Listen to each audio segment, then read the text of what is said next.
بسم اللہ الرحمن الرحیم۔ پہلی فتح۔ صبح کی نماز کے بعد دمشق کے لوگ بازاروں اور مکانوں کی چھتوں پر کھڑے محمد بن قاسم کی فوج کا جلوس دیکھ رہے تھے۔ دنیا کی تاریخ میں یہ پہلا واقعہ تھا کہ ایک دور افتادہ ملک پر حملہ کرنے والی فوج کی قیادت ایک 17 سالہ نوجوان کے سپرد تھی۔ دمشق سے لے کر بصرہ تک راستے کا ہر شہر اور ہر بستی سے کئی کمسن لڑکے، نوجوان اور بوڑھے اس فوج میں شامل ہوئے۔ کوفہ اور بصرہ میں محمد بن قاسم کی روانگی کی اطلاع مل چکی تھی، اور نوجوان عورتیں اپنے شوہروں، مائیں اپنے بیٹوں اور لڑکیاں اپنے بھائیوں کو نوجوان سالار کا ساتھ دینے کے لیے تیار رہنے پر آمادہ کر رہی تھیں۔ غیور قوم کی ایک بے کس بیٹی کی فریاد بصرہ اور کوفے کے ہر گھر میں پہنچ چکی تھی۔ بصرہ کی عورتوں میں زبیدہ کی تبلیغ کے باعث یہ جذبہ پیدا ہو چکا تھا کہ ناہید کا مسئلہ قوم کی ہر بہو بیٹی کا مسئلہ ہے۔ نوجوان لڑکیاں مختلف محلوں اور کوچوں سے زبیدہ کے گھر آتیں اور اس کی تقاریر سے ایک نیا جذبہ لے کر واپس جاتیں۔ خرابی صحت کے باوجود محمد بن قاسم کی والدہ بصرہ کی معمر عورتوں کی ایک ٹولی کے ساتھ جہاد کی تبلیغ کے لیے ہر محلے کی عورتوں کے پاس پہنچتیں۔ زبیدہ نے چند نئے سپاہیوں کو گھوڑے اور اسلحہ جات بہم پہنچانے کے لیے اپنے تمام زیورات بیچ ڈالے۔ بصرہ کے تمام امیر و غریب گھرانوں کی لڑکیوں نے ان کی تقلید کی اور مجاہدین کی اعانت کے لیے بصرہ کی بیت المال کو چند دنوں میں سونے اور چاندی سے بھر دیا۔ عراق کے دوسرے شہروں کی خواتین نے اس کار خیر میں بصرہ کی عورتوں سے پیچھے رہنا گوارا نہ کیا اور وہاں بھی لاکھوں روپے جمع ہو گئے۔ محمد بن قاسم نے بصرہ میں 3 دن قیام کیا۔ اس کی آمد سے پہلے بصرہ میں حجاج بن یوسف کے پاس مکران کے گورنر محمد بن ہارون کا یہ پیغام پہنچ چکا تھا کہ عبید اللہ کی قیادت میں 20 آدمیوں کا جو وفد دیبل بھیجا گیا تھا، اس میں سے صرف 2 نوجوان جان بچا کر مکران پہنچنے میں کامیاب ہوئے ہیں، باقی تمام دیبل کے گورنر نے قتل کر دیے۔ اس خبر نے بصرہ کے عوام میں انتقام کی سلگتی ہوئی آگ پر تیل کا کام کیا۔ دمشق سے روانگی کے وقت محمد بن قاسم کی فوج کی تعداد کل 5000 تھی، لیکن جب وہ بصرہ سے روانہ ہوا تو اس کے لشکر کی مجموعی تعداد 12000 تھی، جن میں سے 6000 سپاہی گھڑ سوار تھے، 3000 پیدل اور 3000 سامان رسد کے اونٹوں کے ساتھ تھے۔ محمد بن قاسم شیراز سے ہوتا ہوا مکران پہنچا۔ مکران کی سرحد عبور کرنے کے بعد لسبیلا کی پہاڑی علاقے میں اسے بہت سی مشکلات کا سامنا کرنا پڑا۔ بھیم سنگھ 20,000 فوج کے ساتھ لسبیلا کے سندھی گورنر کی اعانت کے لیے پہنچ چکا تھا۔ اس نے ایک مضبوط پہاڑی قلعے کو اپنا مرکز بنا کر تمام راستوں پر اپنے تیر انداز بٹھا دیے۔ اپنے باپ کی مخالفت کے باوجود وہ راجا کو اس بات کا یقین دلا چکا تھا کہ اس کے 20,000 سپاہی 12,000 مسلمانوں کو لسبیلا سے آگے نہیں بڑھنے دیں گے۔ مسلمانوں کے پہاڑی علاقے میں داخل ہوتے ہی بھیم سنگھ کے سپاہیوں نے اکا دکا حملے شروع کر دیے۔ 30-40 سپاہیوں کا گروہ اچانک کسی ٹیلے یا پہاڑی کی چوٹی پر نمودار ہوتا اور آن کی آن میں محمد بن قاسم کی فوج کے کسی حصے پر تیر اور پتھر برسا کر غائب ہو جاتا۔ گھوڑے کے سوار ادھر ادھر ہٹ کر اپنا بچاؤ کر لیتے، لیکن شتر سوار دستوں کے لیے یہ حملے بڑی حد تک پریشان کن ثابت ہوئے۔ بعض اوقات بدک کر ادھر ادھر بھاگنے والے اونٹوں کو منظم کرنا حملہ کرنے والوں کے تعاقب سے زیادہ مشکل ہو جاتا۔ محمد بن قاسم نے یہ دیکھ کر ہر اول کے پیادہ دستوں کی تعداد میں اضافہ کر دیا، لیکن حملہ آوروں کی ایک جماعت آگے سے کترا کر بھاگتی اور دوسری جماعت پیچھے سے حملہ کر دیتی۔ ایک گروہ کسی ٹیلے پر چڑھ کر لشکر کے دائیں بازو کو اپنی طرف متوجہ کرتا اور دوسرا بائیں بازو پر حملہ کر دیتا۔ جوں جوں محمد بن قاسم کی فوج آگے بڑھتی، ان حملوں کی شدت میں اضافہ ہوتا گیا۔ رات کے وقت پڑاؤ ڈالنے کے بعد شبخون کے ڈر سے کم از کم 1/4 فوج کو آس پاس کے ٹینوں پر قابض ہو کر پہرا دینا پڑا۔ ایک شام محمد بن قاسم کو ایک جاسوس نے اطلاع دی کہ شمال کی طرف 20 کوس کے فاصلے پر ایک مضبوط قلعہ اس لشکر کا مستقر ہے۔ محمد بن قاسم نے اپنے تجربہ کار سالار کی ایک مجلس شورا بلائی۔ بعض سالاروں کی یہ صلاح تھی کہ اس راستے کو چھوڑ کر سمندر کے ساحل کے ساتھ ساتھ نسبتاً ہموار راستہ اختیار کیا جائے۔ ہم اس قلعے سے جس قدر دور ہوں گے اسی قدر ان حملوں سے محفوظ رہیں گے، لیکن محمد بن قاسم ان سے متفق نہ ہوا۔ اس نے کہا جب تک یہ علاقہ دشمن سے پاک نہیں ہوتا ہمارا آگے بڑھنا خطرے سے خالی نہیں۔ ہمارا مقصد دیبل تک پہنچنا نہیں، سندھ کو فتح کرنا ہے، اور یہ قلعہ ان کے دفاع کی اہم چوکی ہے۔ مجھے یقین ہے کہ اس قلعے کو فتح ہو جانے کے بعد دشمن یہ تمام علاقے خالی کرنے پر مجبور ہو جائے گا، اور دشمن کے جو سپاہی یہاں سے فرار ہوں گے وہ دیبل پہنچ کر ایک شکست خوردہ ذہنیت کا مظاہرہ کریں گے۔ لیکن اگر ہم یہاں سے کترا کر نکل گئے تو ان کے حوصلے بڑھ جائیں گے اور ہمارا عقب ہمیشہ غیر محفوظ رہے گا۔ ہمارا پہلا مقصد اس قلعے کو فتح کرنا ہے۔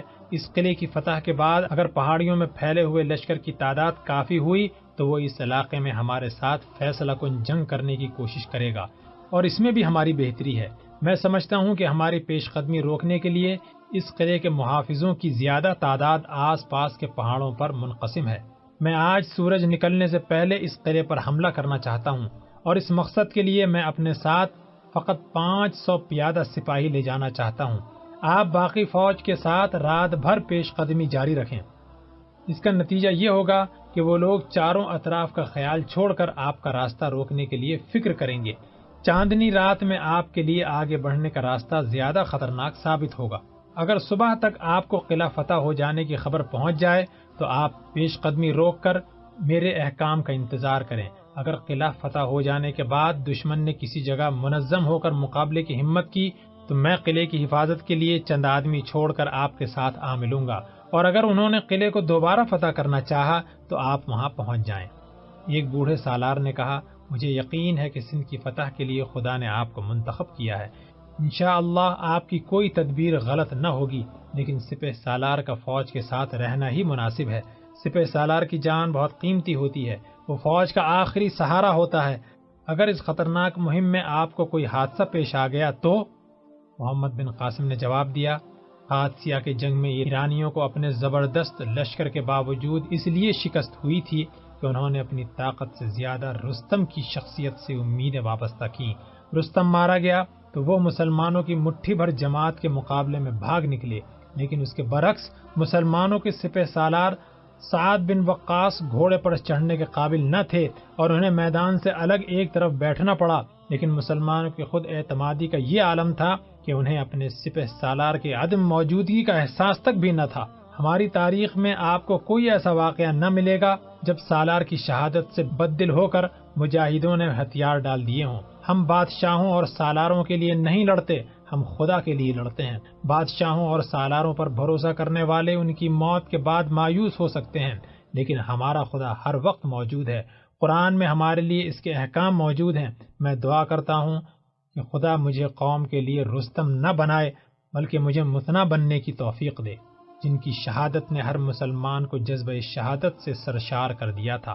میرے لیے اس سپہ سالار کی جان کی کوئی قیمت نہیں جو اسے اپنے سپاہیوں کی تلواروں کے پہرے میں چھپا کر رکھتا ہے اور اپنے بہادروں کو جان کی بازی لگانے کے بجائے جان بچانے کی ترغیب دیتا ہے۔ اگر اس قلعے کو فتح کرنا اس قدر اہم نہ ہوتا تو میں یہ مہم شاید کسی اور کے سپرد کر دیتا، لیکن اس مہم کا خطرہ اور اس کی اہمیت دونوں اس بات کے متقاضی ہیں کہ میں خود اس کی رہنمائی کروں۔ زبیر نے کہا میں آپ کے ساتھ چلنا چاہتا ہوں۔ محمد بن قاسم نے جواب دیا نہیں، میں ایک قلعہ فتح کرنے کے لیے دو دماغوں کی ضرورت نہیں سمجھتا۔ میری غیر حاضری میں تمہارا فوج کے ساتھ رہنا ضروری ہے۔ میں اپنی جگہ محمد بن ہارون کو مقرر کرتا ہوں اور تم اس کے نائب ہو۔ عشاء کی نماز کے بعد محمد بن قاسم نے 500 نوجوان اس مہم کے لیے منتخب کیے اور ان کے گھوڑے باقی لشکر کے حوالے کر کے محمد بن ہارون کو پیش قدمی کا حکم دیا اور خود اپنے جانثاروں کے ساتھ ایک پہاڑی کے اونٹ میں چھپ کر بیٹھ گیا۔ آدھی رات کے وقت چاند روپوش ہو گیا اور محمد بن قاسم نے قلعے کا رخ کیا۔ راستے کی تمام پہاڑیوں کے محافظ محمد بن ہارون کی پیش قدمی کو تمام لشکر کی پیش قدمی سمجھ کر اپنی اپنی چوکیاں خالی کر کے مشرق کی طرف جا چکے تھے۔ سندھی سواروں نے قلعے میں بھیم سنگھ کو مشرق کی طرف مسلمانوں کی غیر متوقع پیش قدمی سے باخبر کر دیا تھا اور وہ 300 سپاہی قلعے کے اندر چھوڑ کر مسلمانوں کے لشکر کی راہ روکنے کے لیے روانہ ہو گیا۔ تیسرے پہر محمد بن قاسم قلعے سے 1 میل کے فاصلے پر ایک پہاڑی پر پہنچ چکا تھا۔ دور چٹانوں میں بھیم سنگھ کے سواروں کے گھوڑوں کی آواز گونجی اور محمد بن قاسم نے اپنے ساتھیوں سے کہا، وہ قلعہ خالی کر کے جا رہے ہیں، ہمیں جلدی کرنی چاہیے، لیکن قلعے کے اندر حفاظت کے لیے تھوڑی بہت فوج ضرور موجود ہوگی، اس لیے تمہاری طرف سے کوئی شور نہ ہو، تمہاری طرف سے ذرا سی آہٹ قلعے کے اندر محافظوں کو باخبر کر دے گی، اور اگر ان کی تعداد 40 بھی ہوئی تو بھی وہ ہمیں کافی دیر تک قلعے سے باہر روک سکیں گے۔ یہ ہدایت دینے کے بعد محمد بن قاسم نے اپنے جابازوں کو چھوٹی چھوٹی ٹولیوں میں تقسیم کیا اور قلعے کی طرف پیش قدمی کی۔ قلعے کے قریب پہنچ کر یہ فوج آس پاس کے ٹیلوں میں چھپ کر بیٹھ گئی۔ فصیل پر پہرہ داروں کی آوازوں میں تھکاوٹ اور نیند کی جھلک تھی، اور یہ محسوس ہوتا تھا کہ وہ بولنے کے بجائے بڑبڑا رہے ہیں۔ محمد بن قاسم اپنے ساتھ 10 نوجوان لے کر فصیل کے ایک نسبتاً پرسکون حصے کی طرف بڑھا اور کمند ڈال کر اوپر چڑھنے کے بعد رسیوں کی سیڑھی پھینک دی۔ اس جگہ 2 پہرے دار گہری نیند سو رہے تھے۔ آن کی آن میں محمد بن قاسم کے 6 ساتھی فصیل پر چڑھ گئے، لیکن 7واں ابھی اوپر نہ پہنچا تھا کہ چند قدم کے فاصلے سے ایک سپاہی نے چونک کر مشعل بلند کرتے ہوئے کہا، کون ہے؟ دوسرے سپاہی نے چلا کر کہا، دشمن آ گیا، ہوشیار۔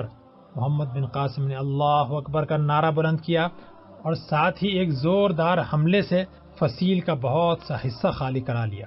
یہ نعرہ سن کر قلعے کے باہر چھپے ہوئے سپاہی آگے بڑھے اور کمندیں ڈال کر فصیل پر چڑھنے لگے۔ قلعے کے اندر آرام سے سونے والے سپاہی ابھی اپنی تلواریں سنبھال رہے تھے کہ محمد بن قاسم کے 50 سپاہی فصیل پر چڑھ گئے۔ پہرے داروں نے زیادہ دیر فصیل پر مزاحمت کرنے کے بجائے اندر جا کر گہری نیند سونے والے ساتھیوں کو جگانا زیادہ مناسب خیال کیا، اور انہوں نے زیادہ دیر ڈٹ کر لڑنے پر ایک سرنگ کے راستے فرار ہونے کو ترجیح دی۔ سرنگ بہت تنگ تھی اور تمام سپاہی بیک وقت اس میں گھسنا چاہتے تھے۔ بعض نے مایوس ہو کر قلعے کا دروازہ کھول دیا اور کوئی پیدل اور کوئی گھوڑے پر سوار ہو کر قلعے سے باہر نکل گیا۔ قلعے کا دروازہ کھلتا دیکھ کر مسلمان بھی فصیل پر چڑھنے کا خیال ترک کر کے اس طرف بڑھے، اور زیادہ آدمیوں کو فرار کا موقع نہ مل سکا۔ دشمن نے چاروں طرف سے مایوس ہو کر تلواریں سوت لیں، لیکن تھوڑی دیر مقابلہ کرنے کے بعد ہتھیار ڈال دیے۔ قلعے کے اندر سرنگ میں جمع ہونے والے سپاہی بری طرح ایک دوسرے سے دست و گریباں ہو رہے تھے۔ ان کا شور سن کر محمد بن قاسم ایک پہرے دار کی نیچے گری ہوئی مشعل اٹھا کر چند سپاہیوں کے ساتھ مختلف کمروں سے گزرتا ہوا ایک تہ خانے کے ایک دروازے تک پہنچا اور فارسی زبان میں بولا، تم میں سے جو فرار ہونا چاہتا ہے اس کے لیے قلعے کا دروازہ کھلا ہے، تم اپنے ہتھیار پھینک کر جا سکتے ہو۔ یہ کہہ کر محمد بن قاسم ایک طرف ہٹ گیا۔ راجہ کی سپاہیوں میں سے جو فارسی جانتے تھے انہوں نے ایک دوسرے کو محمد بن قاسم کا مطلب سمجھایا اور محمد بن قاسم کو مشکوک نگاہوں سے دیکھتے ہوئے تہ خانے سے باہر نکل آئے۔ بعض نے سرنگ کو ترجیح دی، لیکن محمد بن قاسم کے اشارے سے چند سپاہی تہ خانے میں داخل ہوئے اور تلواریں سوت کر سرنگ کے منہ پر کھڑے ہو گئے۔ محمد بن قاسم نے کہا، جب تمہارے لیے کھلا راستہ موجود ہے تو تم تنگ اور تاریک راستہ کیوں اختیار کرتے ہو؟ ہم پر اعتبار کرو، اگر تمہیں قتل کرنا مقصود ہوتا تو تمہاری گردنیں ہماری تلواروں سے دور نہیں۔ محمد بن قاسم کے یہ الفاظ سن کر باقی سپاہی بھی ہتھیار پھینک کر تہ خانے سے باہر نکل آئے۔ محمد بن قاسم نے واپس قلعے کے دروازے پر پہنچ کر اپنے سپاہیوں کو حکم دیا کہ وہ قلعے سے باہر نکلنے والوں کے راستے میں مزاحم نہ ہوں۔ یہ لوگ جھجک کر قدم اٹھاتے اور مڑ کر پیچھے دیکھتے ہوئے قلعے سے باہر نکل گئے۔ مفتوح دشمن کے ساتھ یہ سلوک سندھ کی تاریخ میں ایک نیا باب تھا۔ ایک معمر سپاہی آہستہ آہستہ قدم اٹھاتا ہوا دروازے تک پہنچا اور کچھ سوچ کر واپس آ گیا۔ محمد بن قاسم نے اس سے کہا، اگر قلعے میں تمہاری کوئی چیز کھو گئی ہے تو تم تلاش کر سکتے ہو۔ اس نے غور سے محمد بن قاسم کی طرف دیکھا اور سوال کیا، کیا عرب فوج کے سپہ سالار آپ ہیں؟ ہاں میں ہوں، محمد بن قاسم نے جواب دیا۔ دشمن کسی حالت میں بھی نیک سلوک کا مستحق نہیں ہوتا، کیا میں پوچھ سکتا ہوں کہ آپ نے ہمارے ساتھ یہ سلوک کیوں کیا؟ ہمارا مقصد دشمن کو تباہ کرنا نہیں بلکہ اس کو سلامتی کا راستہ دکھانا ہے، تو یقین رکھیے کہ آپ پر کوئی فتح نہیں پا سکتا۔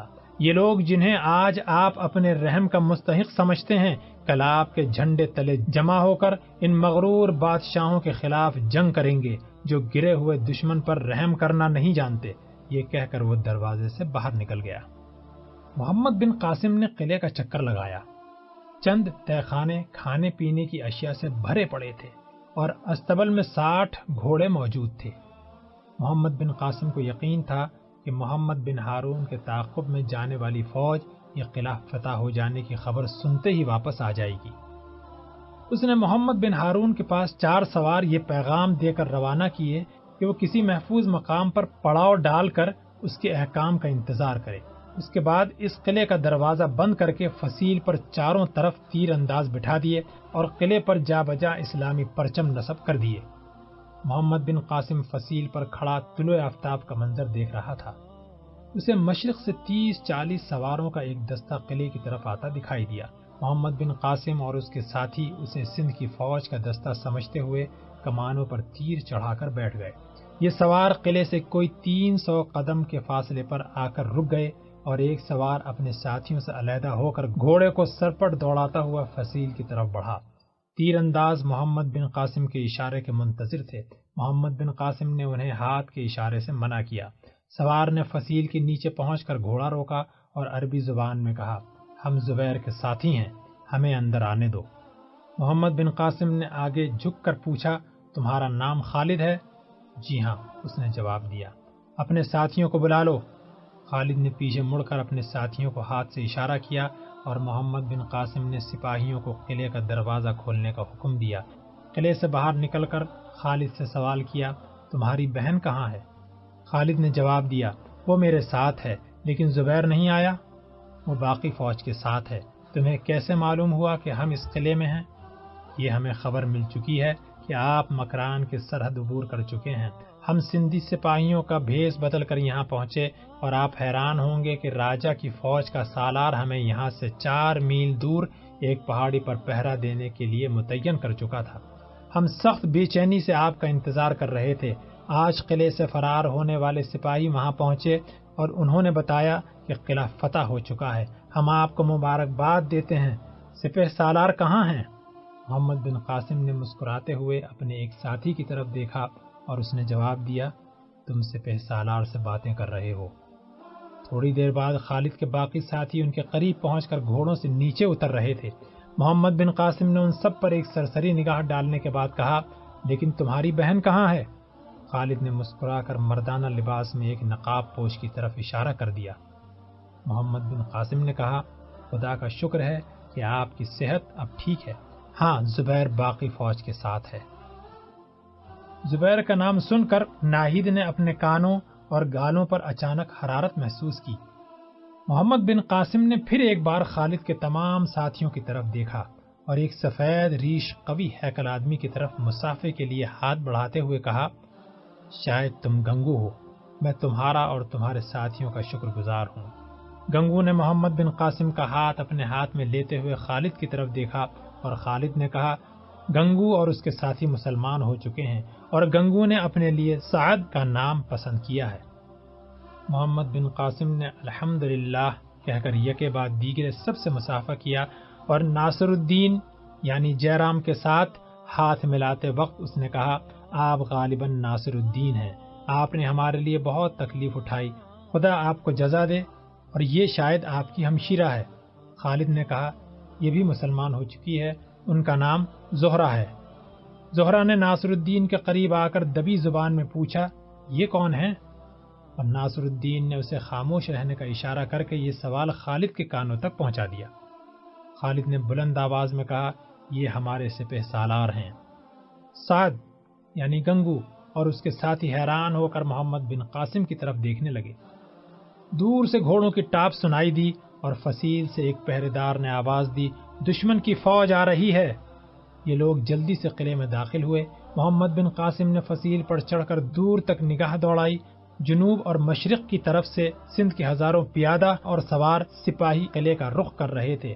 محمد بن قاسم نے اپنے 10 سپاہیوں کو گھوڑے پر سوار ہو کر اپنے نائب تک یہ پیغام پہنچانے کا حکم دیا کہ وہ شام سے پہلے اس جگہ پہنچ جائے۔ سپاہی گھوڑوں پر سوار ہو گئے تو محمد بن قاسم نے انہیں ہدایت کی کہ وہ مغرب کی طرف سے چکر کاٹ کر حملہ آور لشکر کی زد سے نکل جائیں اور پھر اپنی منزل کا رخ کریں۔ سپاہی گھوڑوں کو سرپٹ دوڑاتے ہوئے قلعے سے باہر نکل گئے۔ حملہ آور قریب آ چکے تھے۔ محمد بن قاسم نے قلعے کا دروازہ بند کرنے کا حکم دے کر دوبارہ فصیل پر چڑھ کر چکر لگایا اور تیر اندازوں کو ہوشیار رہنے کی تاکید کی۔ فصیل کی ایک کونے پر خالد اور اس کے ساتھی نہایت بے تابی سے حملہ آوروں کی آمد کا انتظار کر رہے تھے۔ ان کے درمیان ناہید اور زہرہ کو دیکھ کر محمد بن قاسم نے کہا، خالد انہیں نیچے لے جاؤ، یہاں ان کی ضرورت نہیں۔ ناہید نے جواب دیا، آپ ہماری فکر نہ کریں، ہم تیر چلانا جانتے ہیں، تمہاری مرضی، لیکن ذرا سر نیچے رکھو۔ محمد بن قاسم یہ کہہ کر آگے بڑھ گیا۔ بھیم سنگھ کے سپاہیوں نے گھوڑوں کو ٹیلوں کے عقب سے چھوڑ کر چاروں طرف سے قلعے کا محاصرہ کر لیا اور چٹانوں اور پتھروں کے مورچے بنا کر قلعے پر تیروں کی بارش کرنے لگے۔ قلعے کی فصیل کے مورچوں میں بیٹھنے والوں کے لیے حملہ آوروں کے تیر بے اثر ثابت ہوئے۔ محمد بن قاسم نے اپنے ساتھیوں کو حکم دیا کہ وہ فقط قلعے پر دشمن کی یلغار روکنے کے لیے تیروں کا استعمال کریں۔ بھیم سنگھ نے اپنی فوج کے تیروں کا قلعے سے کوئی جواب نہ پا کر راجہ داہر کی جے کا نعرہ بلند کیا اور چٹانوں اور پتھروں کی آڑ میں چھپ کر تیر چلانے والے لشکر نے چاروں طرف سے قلعے پر دھاوا بول دیا۔ جب یہ لشکر قلعے کے محافظ کے تیروں کی زد میں آ گیا تو محمد بن قاسم نے نعرہ تکبیر بلند کیا۔ یہ نعرہ ابھی فضا میں تحلیل نہ ہوا تھا کہ قلعے سے تیروں کی بارش ہونے لگی اور بھیم سنگھ کے سپاہی زخمی ہو کر گرنے لگے، لیکن 20,000 فوج چند سو سپاہیوں کے نقصان کی پرواہ نہ کرتے ہوئے قلعے کی فصیل تک پہنچ گئی اور کمندیں ڈال کر قلعے پر چڑھنے کی کوشش کرنے لگی، لیکن تیروں کی بوچھار کے سامنے ان کی پیش نہ گئی۔ چند ساعتوں کے بعد بھیم سنگھ کے قریب 2,000 آدمی قلعے کی دیواروں کے آس پاس ڈھیر ہو کر رہ گئے اور اسے فوج کو پیچھے ہٹنے کا حکم دینا پڑا۔ دوسرے پہر تک بھیم سنگھ نے قلعے پر 3 بار یلغار کی، لیکن تینوں مرتبہ اسے مایوس ہو کر پیچھے ہٹنا پڑا۔ سہ پہر کے وقت بھیم سنگھ ایک فیصلہ کن حملے کی تیاری کر رہا تھا۔ اسے پیچھے سے محمد بن قاسم کی باقی فوج کی آمد کی اطلاع ملی۔ اس نے سواروں کو حکم دیا کہ وہ پیچھے ہٹ کر اپنے گھوڑے سنبھالیں اور پیادہ فوج کی تیر اندازوں کو آس پاس کے پہاڑیوں پر متعین کر دیا۔ دشمن کی نقل و حرکت دیکھ کر محمد بن قاسم کو یقین ہو گیا کہ دشمن کو محمد بن ہارون کی آمد کی اطلاع مل چکی ہے۔ اسے خطرہ پیدا ہوا کہ قلعے کے قریب پہنچ کر وہ چاروں طرف سے ٹیلوں اور پہاڑوں سے تیروں کی زد میں ہوگا۔ اس نے جلدی سے کاغذ پر ایک نقشہ بنایا اور محمد بن ہارون کے نام چند ہدایت لکھ کر اپنے سپاہیوں کی طرف دیکھتے ہوئے کہا، محمد بن ہارون کے یہاں پہنچنے سے پہلے اسے یہ رقہ پہنچنا ضروری ہے، لیکن یہ کام جس قدر اہم ہے اسی قدر خطرناک ہے۔ اس وقت دشمن کی توجہ دوسری طرف مبذول ہو چکی ہے۔ شمال کی طرف سے دشمن کے مورچے تقریباً خالی ہو چکے ہیں۔ ہم فصیل سے آدمی اتار سکتے ہیں، لیکن پھر بھی محمد بن ہارون تک پہنچنے کے لیے اسے کئی خطرات کا سامنا کرنا پڑے گا۔ اس مہم کے لیے رضاکار۔ خالد نے محمد بن قاسم کا فقرہ پورا نہ ہونے دیا اور بولا، مجھے اجازت دیجیے۔ بہت سے سپاہیوں نے خالد کی مخالفت کی اور اپنے نام پیش کیے۔ سعد نے کہا، میں نے سنا ہے کہ مسلمان اپنے نو مسلم بھائی کی خواہش رد نہیں کرتے، آپ مجھے اجازت دیں، میرے لباس سے کسی کو مجھ پر شک بھی نہیں ہوگا اور میں اس زمین کے چپے چپے سے واقف بھی ہوں۔ محمد بن قاسم کو اپنی فوج دشمن کے لشکر کے عقب میں 2-3 میل کے فاصلے پر ایک ٹیلے سے اترتی ہوئی دکھائی دی۔ اس نے سعد کے ہاتھ میں رقہ دیتے ہوئے کہا، جاؤ، خدا تمہاری مدد کرے۔ سعد بھاگتا ہوا شمال کی دیوار کی طرف پہنچا اور ایک رسے کے ذریعے نیچے اتر گیا۔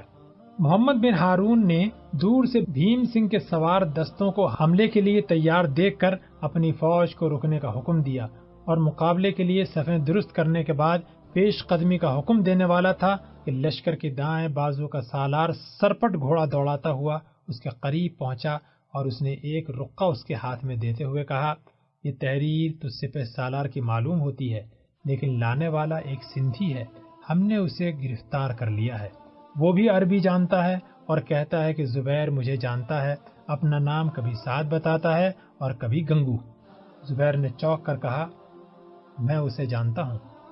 محمد بن ہارون نے رقہ پڑھنے کے بعد کہا، سپہ سالار کا رقہ دیکھنے کے بعد تمہیں اس کے متعلق تحقیقات کرنے کی ضرورت نہیں تھی، اگر تم نے اس کے ساتھ کوئی بدسلوکی کی ہے تو جا کر معافی مانگو اور اپنے سواروں سے کہو کہ وہ میرے ساتھ آ ملیں۔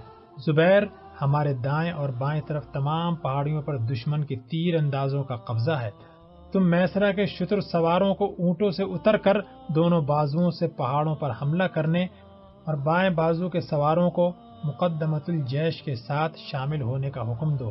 جب تک دشمن کے تیر انداز ان پہاڑوں پر موجود ہیں ہم آگے نہیں بڑھ سکتے۔ بھیم سنگھ کی چال نہایت کامیاب تھی۔ اگر محمد بن ہارون سامنے سے فوراً حملہ کر دیتا تو اس کے لشکر کے دونوں بازوؤں پر پہاڑوں میں چھپے ہوئے تیر انداز مسلمانوں کی فوج کے لیے بہت خطرناک ثابت ہوتے، لیکن بھیم سنگھ کی توقع کے خلاف جب دائیں اور بائیں بازوؤں سے مسلمانوں کی پیادہ فوج پہاڑیوں پر چڑھنے لگی تو اس نے فوراً آگے بڑھ کر حملے کا حکم دے دیا۔ قلعے کے اندر محمد بن قاسم اس موقع کا منتظر تھا۔ اس نے 50 سپاہیوں کو قلعے کی حفاظت پر متعین کیا اور باقی فوج کو قلعے سے باہر نکل کر دشمن پر عقب سے حملہ کرنے کے لیے تیار رہنے کا حکم دیا۔ سوار اور پیدل سپاہی قلعے کے دروازے پر جمع ہو گئے اور محمد بن قاسم دروازے کے سوراخ میں سے دونوں افواج کی نقل و حرکت دیکھنے لگا۔ خالد، ناصر الدین اور اس کے ساتھی بھی قلعے پر ٹھہرنے والے سپاہیوں سے خود، زرہیں اور عربی لباس حاصل کر کے گھوڑوں پر سوار ہو گئے۔ اچانک ناہید اور زہرہ کیل کانٹے سے لیس ہو کر ایک کمرے سے باہر نکلیں اور دروازے کے پاس پہنچ کر کھڑی ہو گئیں۔ خالد نے کہا، ناہید، زہرہ، جاؤ، قلعے کے باہر تمہارا کوئی کام نہیں۔ ناصر الدین نے اس کی تائید کی۔ محمد بن قاسم نے مڑ کر ان کی طرف دیکھا اور کہا، میں تمہارے جذبہ جہاد کی داد دیتا ہوں، لیکن تم قلعے کی حفاظت کے لیے سپاہیوں کا ساتھ دے کر ہماری مدد کر سکتی ہو۔ قوم کے لیے بہادر ماؤں کا دودھ خون سے زیادہ قیمتی ہے۔ نازک وقت آنے پر وہ گھروں کی چار دیواری کو گرتی ہوئی قوم کے لیے آخری قلعہ بنا سکتی ہیں۔ تم یہاں ہوگی تو قلعے کی حفاظت میں چند سپاہی اپنے خون کا آخری قطرہ تک بہانے سے دریغ نہیں کریں گے، لیکن میدان میں سپاہیوں کو دشمن کا مقابلہ کرنے سے زیادہ تمہاری حفاظت کا خیال ہوگا۔ تم میں سے ایک کا زخمی ہو کر گرنا سینکڑوں سپاہیوں کو بددل کر دے گا، اور یہ معرکہ ایسا نہیں جس کے لیے ہمیں تمہاری مدد کی ضرورت ہو۔ تم تھوڑی دیر آرام کر لو، شاید رات بھر تمہیں زخمیوں کی مرہم پٹی کے لیے جاگنا پڑے۔ خالد، انہیں اندر لے جاؤ۔ یہ کہہ کر وہ پھر دروازے کے سوراخ میں سے جھانکنے لگا۔ جب دونوں افواج گتھم گتھا ہو گئیں تو محمد بن قاسم نے گھوڑے پر سوار ہو کر دروازہ کھولنے کا حکم دیا۔ خالد ناہید اور زہرہ کو کمرے میں چھوڑ کر واپس لوٹا، اور وہ ابھی دروازے تک نہ پہنچا تھا کہ زہرہ نے بھاگ کر اس کا دامن پکڑ لیا۔ خدا کے لیے مجھے ساتھ لے چلیے، میں زندگی اور موت میں تمہارا ساتھ نہیں چھوڑ سکتی۔ خالد نے برہم ہو کر جواب دیا، زہرہ، نادان نہ بنو، تم سپہ سالار کا حکم سن چکی ہو، مجھے جانے دو، فوج قلعے سے باہر نکل رہی ہے۔ زہرہ نے آپ دیدہ ہو کر کہا، خدا کے لیے مجھے بزدل خیال نہ کرو، میں تمہارے ساتھ جان دینا چاہتی ہوں۔ زہرہ، زہرہ، مجھے چھوڑ دو۔ یہ کہتے ہوئے اس نے زہرہ کے ہاتھ جھٹک دیے، لیکن وہ پھر راستہ روک کر کھڑی ہو گئی۔ اس نے آگے بڑھ کر کہا، اگر آپ اس سعادت سے محروم نہیں ہونا چاہتے تو مجھے کیوں محروم کرنا چاہتے ہیں؟ زہرہ، یہ امیر عساکر کا حکم ہے، اور جہاد میں امیر عساکر کی حکم عدولی سب سے بڑا جرم ہے۔ زہرہ نے بددل ہو کر خالد کا دامن چھوڑ دیا اور سسکیاں لیتی ہوئی ناہید سے لپٹ گئی۔ خالد بھاگتا ہوا دروازے تک پہنچا، سپاہی جا چکے تھے اور دروازہ بند تھا۔ خالد نے پہرے دار سے دروازہ کھولنے کے لیے کہا، لیکن اس نے جواب دیا، جب تک باہر سے سپہ سالار کا حکم نہ آئے میں دروازہ نہیں کھول سکتا۔ خالد کے پاؤں تلے سے زمین نکل گئی۔ اسے خیال آیا کہ وہ اسے بزدل سمجھ کر پیچھے چھوڑ گئے ہیں۔ اس نے بھاگ کر دروازے کے سوراخ سے باہر جھانکا۔ قلعے کے پیادہ فوج عقب سے بھیم سنگھ کے لشکر کے دونوں بازوؤں پر حملہ کر چکی تھی، اور محمد بن قاسم 60 سواروں کے ہمراہ براہ راست قلب لشکر پر حملہ کر چکا تھا۔ خالد دشمن کے لشکر کے عین وسط میں ہلالی پرچم دیکھ کر اپنی مٹھیاں بھیجتا اور ہونٹ کاٹتا ہوا پہرے دار سے مخاطب ہو کر کہنے لگا، انہوں نے میرا انتظار کیا ہوگا اور یہ سمجھ لیا ہوگا کہ میں موت کے ڈر سے قلعے میں کہیں چھپ کر بیٹھ گیا ہوں۔ خدا کے لیے دروازہ کھول دو، مجھے جانے دو۔ پہرے دار نے جواب دیا، آپ اطمینان رکھیے، سپہ سالار کو یہ شک نہیں کہ آپ بزدل ہیں، ورنہ شاید آپ کے قتل کا حکم دے جاتے۔ وہ یہ کہتے تھے کہ لڑکیوں کے پاس آپ کا ٹھہرنا بہتر ہوگا، ہمیں دروازہ کھولنے کی اجازت نہیں۔ تو میں فصیل سے کود جاؤں گا۔ یہ کہہ کر خالد فصیل کی سیڑھی کی طرف لپکا۔ راستے میں زہرہ کھڑی تھی، اس نے کچھ کہنا چاہا لیکن خالد کے تیور دیکھ کر سہم گئی۔ خالد نے اس پر ایک قہر آلود نگاہ ڈالی اور کہا، اب تم خوش ہونا۔ زہرہ نے کہا، مجھے معاف کر دو، میں ایک عورت ہوں۔ خدا ایک زندہ قوم کو تمہاری جیسی عورتوں سے بچائے۔ خالد یہ کہہ کر بھاگتا ہوا زینے سے چڑھا اور رسہ پھینک کر آن کی آن میں فصیل سے نیچے اتر گیا۔ زہرا نے بھاگ کر کمرے سے تلوار اٹھائی۔ ناہید نے پوچھا، زہرا کہاں جا رہی ہو؟ زہرا نے جواب دیا، ناہید تمہارے بھائی نے ہمیشہ مجھے غلط سمجھا، اگر میں واپس نہ آ سکوں تو اس سے کہہ دینا میں بزدل نہ تھی۔ کاش ہمارا سماج عورت کو اپنے پتی کی چتا پر جلنے کے بجائے کسی مقصد پر قربان ہونا سکھاتا۔ ناہید نے کہا، زہرا ٹھہرو، زہرا زہرا، لیکن زہرا آندھی کی طرح کمرے میں داخل ہوئی اور بگولے کی طرح باہر نکل گئی۔ ناہید اس کے پیچھے بھاگی، لیکن جب تک وہ زینے کے قریب پہنچی وہ فصیل پر چڑھ کر رسیوں کی سیڑھی نیچے پھینک چکی تھی۔ سپاہیوں نے اس کو روکنا چاہا، لیکن اس نے کہا، اگر میرا راستہ روکا گیا تو میں فصیل سے کود جاؤں گی۔ سپاہی پریشان ہو کر ایک دوسرے کی طرف دیکھنے لگے اور زہرا نیچے اتر گئی۔ ناہید نے فصیل پر چڑھ کر آوازیں دیں، زہرا زہرا، پگلی نہ بنو، واپس آ جاؤ، لیکن ناہید کی ہر آواز کے ساتھ اس کی رفتار تیز ہو گئی۔ ناہید نے مایوس ہو کر خود نیچے اترنے کا ارادہ کیا، لیکن ایک عمر رسیدہ سپاہی نے کہا، عورت کا جوش اندھا ہوتا ہے، اگر آپ نے اس کا تعاقب کیا تو وہ بے تحاشا دشمنوں کی صفوں میں جا پہنچے گی۔ ناہید نے مایوس ہو کر ایک سپاہی سے تیر و کمان منگوایا اور فصیل کے ایک مورچے پر بیٹھ گئی۔ ایک گھوڑا اپنے سوار کو میدان میں گرا کر ادھر ادھر بھاگ رہا تھا۔ زہرا نے بھاگ کر اس کی لگام پکڑی اور اس پر سوار ہو گئی۔ اسے گھوڑے پر دیکھ کر ناہید کو قدر اطمینان ہوا اور وہ اس کی سلامتی کے لیے دعائیں مانگنے لگی۔ مسلمانوں کی فوج پر بھیم سنگھ کی فوج کا پہلا حملہ بہت زوردار تھا اور انہیں ایک تنگ وادی میں چند قدم پیچھے ہٹنا پڑا، لیکن پیادہ فوج آس پاس کی پہاڑیوں پر قبضہ جما کر تیر برسانے لگی تو سندھ کے لشکر کی توجہ دو حصوں میں بڑھ گئی۔ عین اس موقع پر محمد بن قاسم نے قلعے کا دروازہ کھول کر عقب سے حملہ کر دیا اور چند سواروں کے ہمراہ دشمن کی صفیں درہم برہم کرتا ہوا لشکر کے قلب تک جا پہنچا۔ لشکر کے عین درمیان سبز پرچم دیکھ کر محمد بن ہارون نے اپنے لشکر کو 3 اطراف سے عام حملے کا حکم دے دیا۔ زبیر محمد بن قاسم کی اعانت کے لیے 500 سواروں کو لے کر آگے بڑھا اور آن کی آن میں اس کے ساتھ آ ملا۔ بھیم سنگھ کی فوج بدحواس ہو کر قلعے کی طرف ہٹنے لگی۔ وادی میں اٹھتی ہوئی گرد نے شام کے دھندلکے کے ساتھ مل کر آمد شب کے آثار پیدا کر دیے تھے۔ بھیم سنگھ نے آخری بار اپنی فوج کی ٹوٹی ہوئی صفیں منظم کرنے کی کوشش کی، لیکن زبیر کی تقلید میں محمد بن ہارون کی باقی سپاہی بھی میدان کو صاف کرتے ہوئے محمد بن قاسم کے ساتھ آ ملے۔ بھیم سنگھ کی فوج غیر منظم ہو کر مختلف ٹولیوں میں لڑنے لگی۔ مسلمانوں کے دباؤ سے کئی ٹولیاں پسپا ہو کر قلعے کے قریب پہنچ چکی تھیں، اور جب قلعے کے محافظ ان پر تیر برسانے لگے تو بدحواس ہو کر ادھر ادھر بھاگنے لگے۔ خالد تیر اندازوں کی ایک جماعت کے ساتھ ایک ٹیلے سے اترا اور نعرہ تکبیر بلند کرتے ہوئے دشمن کی ایک ٹولی پر ٹوٹ پڑا۔ بدحواس سپاہی ایک طرف ہٹ گئے اور خالد ان کے تعاقب میں اپنے ساتھیوں سے علیحدہ ہو گیا۔ دشمن کے سپاہیوں نے موقع پا کر اسے چاروں طرف سے گھیر لیا۔ اچانک ایک سوار گھوڑا دوڑاتا ہوا آیا اور اس نے اللہ اکبر کہہ کر اس ٹولی پر حملہ کر دیا۔ خالد اس کی آواز پہچان کر چونکا، یہ زہرا تھی۔ زہرا کی تلوار یکے بعد دیگرے 2 سپاہیوں کے سروں پر چمکی اور دونوں گر کر خاک میں لوٹنے لگے۔ ایک سپاہی نے آگے بڑھ کر زہرا پر وار کیا۔ زہرا کا گھوڑا اچانک بتکا اور تلوار اس کی اگلی ٹانگ پر لگی۔ گھوڑے نے چند چھلانگیں لگائیں اور ڈگمگا کر گر پڑا۔ مسلمانوں کے دستوں کو قریب آتا دیکھ کر بھیم سنگھ کی سپاہیوں نے میدان کا یہ حصہ بھی خالی کر دیا۔ خالد بھاگتا ہوا زہرا کے پاس پہنچا۔ وہ گھوڑے کے قریب منہ کے بل پڑی ہوئی تھی۔ قریب پہنچ کر خالد کے ہاتھ پاؤں پھول گئے۔ اس کے منہ سے بیک وقت سسکیاں، آہیں اور دعائیں نکلیں۔ وہ رکا، جھجکا، کپکپایا اور پھر بھاگ کر زہرا کو اٹھانے لگا۔ معاً اسے زہرا کی پیٹھ پر خون کے نشان اور زرہ میں 2 تیر اٹکے ہوئے نظر آئے اور زندگی کی تمام تاریکیاں سمٹ کر اس کی آنکھوں میں آ گئیں۔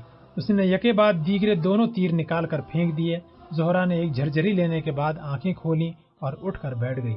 خالد نے چاند کی ہلکی اور پھیکی روشنی میں اس کا زرد چہرہ دیکھا اور کہا، تمہیں تکلیف تو نہیں؟ اس کے ہونٹوں پر فاتحانہ مسکراہٹ کھیل رہی تھی۔ اس نے کہا، نہیں، میں نے تیروں کو محسوس بھی نہیں کیا۔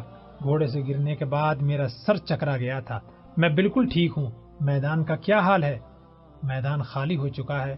خدا نے ہمیں فتح دی ہے، لیکن ناہید کہاں ہے؟ وہ قلعے میں ہے۔ میں آپ سے ایک بات پوچھنا چاہتی ہوں۔ وہ کیا؟ آپ مجھ سے خفا تو نہیں؟ اف زہرا، مجھے نادم نہ کرو، مجھے اپنی سخت کلامی کا بہت افسوس ہے۔ آہستہ سے سعد کے کان میں کچھ کہا۔ ناصر الدین نے اس کے ساتھ چند قدم چلنے کے بعد رک کر کہا، کہیے کیا ارشاد ہے؟ سعد نے آس پاس جمع ہونے والے سپاہیوں کی طرف دیکھتے ہوئے جواب دیا، یہاں نہیں، یہاں بہت سے لوگ ہیں۔ ناصر الدین نے کہا، بہت اچھا، جہاں چاہو چلے چلو۔ قلعے کے دروازے سے کوئی 500 قدم دور جا کے سعد نے ایک پتھر پر بیٹھتے ہوئے کہا، آپ بھی بیٹھ جائیں۔ ناصر الدین نے جواب دیا، اگر کوئی سر پھوڑنے والی بات ہوئی تو ضرور پھوڑوں گا۔ آپ بھی بیٹھ جائیں۔ ناصر الدین اس کے سامنے دوسرے پتھر پر بیٹھ گیا۔ سعد نے کہا، پہلے آپ یہ وعدہ کریں کہ آپ میری بات سن کر میرا سر پھوڑنے کے لیے تیار نہیں ہو جائیں گے۔ ناصر الدین نے جواب دیا، اگر کوئی سر پھوڑنے والی بات ہوئی تو ضرور پھوڑوں گا۔ سعد نے کچھ دیر سوچنے کے بعد کہا، بات تو ایسی کوئی نہیں، لیکن پرائے ہاتھوں کا کیا اعتبار۔ اچھا، میں کہہ ہی دیتا ہوں۔ بات یہ ہے کہ مایا، نہیں، زہرا آپ کی بہن ہے، اور میرے لیے بھی وہ بیٹی سے کم نہیں۔ خالد بھی مجھے بہت عزیز ہے، بالکل اپنے بیٹے کی طرح، اور اس سے آگے میری سمجھ میں نہیں آتا کہ میں کیا کہوں۔ مجھے ڈر ہے کہ آپ خفا ہو جائیں گے۔ ناصر الدین نے کہا، میں سمجھ گیا، تم یہ کہنا چاہتے ہو کہ خالد اور زہرا کی شادی کر دی جائے۔ ہاں، خدا تمہارا بھلا کرے، میں یہی کہنا چاہتا تھا۔ بس اسی بات کے لیے مجھے یہاں تک گھسیٹ لائے ہو؟ سعد نے جواب دیا، مجھے یہ خیال تھا کہ اگر آپ بگڑ کر میری داڑھی نوچنے پر آمادہ ہو جائیں تو دوسرے ہمارا تماشا نہ دیکھیں۔ ناصر الدین نے جواب دیا، میں حیران ہوں کہ مجھے آپ نے اس قدر برا خیال کیا۔ مجھے گنگو سے نفرت تھی، لیکن سعد کے میرے دل میں وہی عزت ہے جو ایک راجپوت کے دل میں اپنے باپ کے لیے ہوتی ہے، جو ایک راجپوت کے دل میں اپنے باپ کے لیے ہونی چاہیے۔ آپ جس وقت چاہیں ان سے شادی کر سکتے ہیں۔ سعد نے کہا، میں تو چاہتا ہوں کہ ابھی ہو جائے، لیکن زہرا زخمی ہے۔ سعد نے چونک کر سوال کیا، زہرا زخمی ہے؟ مجھے کسی نے کیوں نہیں بتایا؟ چلو چلیں۔ ناصر الدین نے اسے تسلی دیتے ہوئے کہا، گھبرانے کی کوئی بات نہیں، اس کا زخم بالکل معمولی ہے۔